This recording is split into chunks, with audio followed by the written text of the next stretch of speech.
కొమరం పులి ఉందనుకుంటే తెలంగాణలో కూడా మనం కొమరం పులిని తెచ్చుకున్నాం.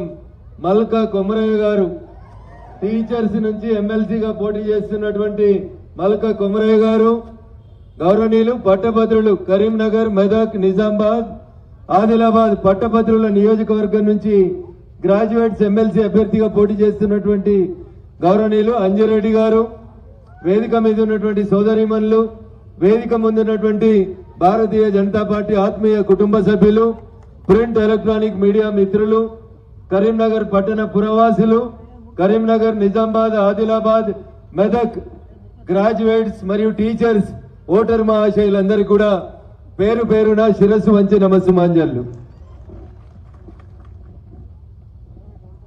2 గంటల క్రితం ఏమైందో అందరు చెప్పారు, నాకంటే ముందు మాట్లాడిన పెద్దలందరూ. గల్లీలో లిక్కర్ వ్యాపారం చేసుకోమంటే చెల్లె ఢిల్లీకి పోయి లిక్కర్ వ్యాపారం చేసింది. చెల్లె ఏడ కాలు పెడితే ఏమైందో ఢిల్లీ ఫలితాలు చూపెట్టినాయి. ఆఖరికి ఢిల్లీలో అవినీతి లేకుండా చేస్తాం, ఈ దేశంలో అవినీతి ఉండొద్దని అన్నా హజారే గారు నిరాహార దీక్ష చేసినటువంటి అన్నా హజారే గారి దీక్షా శిబిరంలోకి వెళ్ళి పుట్టుకొచ్చినటువంటి కేజ్రీవాల్ ఇలా పుట్టుకున్న ఇంటికి పోతే అన్నా హజారే గారు ఇప్పుడు టీవీలో మాట్లాడుతూ ఒక మాట చెప్పిండు. డబ్బు, మద్యం, అత్యాశ, అవినీతి ఇవి కేజ్రీవాల్ కొంప ముంచినయి అని అన్నా హజారే చెప్పిండు.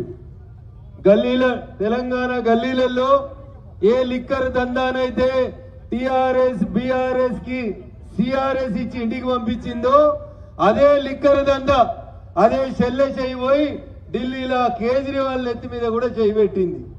2 ఆడ ఢిల్లీ కూడా పోయిందంటే జస్ట్ బికాస్ ఆఫ్ అవినీతి తప్ప ఇలా ఆమ్ ఆద్మీ పార్టీకి ప్రజలు తిరస్కరించడానికి ఉన్నటువంటి ఒకే ఒక కారణం వాళ్ళు చేసిన అవినీతి. ముఖ్యమంత్రి అవినీతి, ఉప ముఖ్యమంత్రి అవినీతి, మంత్రులంతా కూడా అవినీతిలోనే కూడుకొని పోయినారు. అందుకనే ఇలా ఢిల్లీ ప్రజలు ఢిల్లీలో పెరిగిన వాయు కాలుష్యం తగ్గాలంటే అది ఒక నరేంద్ర మోడీ గారితోటే సాధ్యమవుతుందని.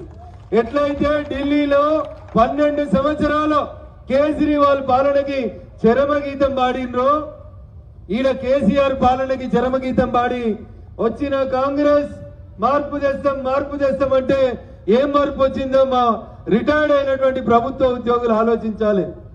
మార్చి 2024 నుంచి ఇవాళ దాకా దగ్గర 8,000 మంది ప్రభుత్వ ఉద్యోగులు రిటైర్డ్ అయినరు. ఎంతమంది అన్నా? 8,000 మంది ప్రభుత్వ ఉద్యోగులు మార్చి 2024 నుంచి ఇవాళ దాకా రిటైర్డ్ అయినరు.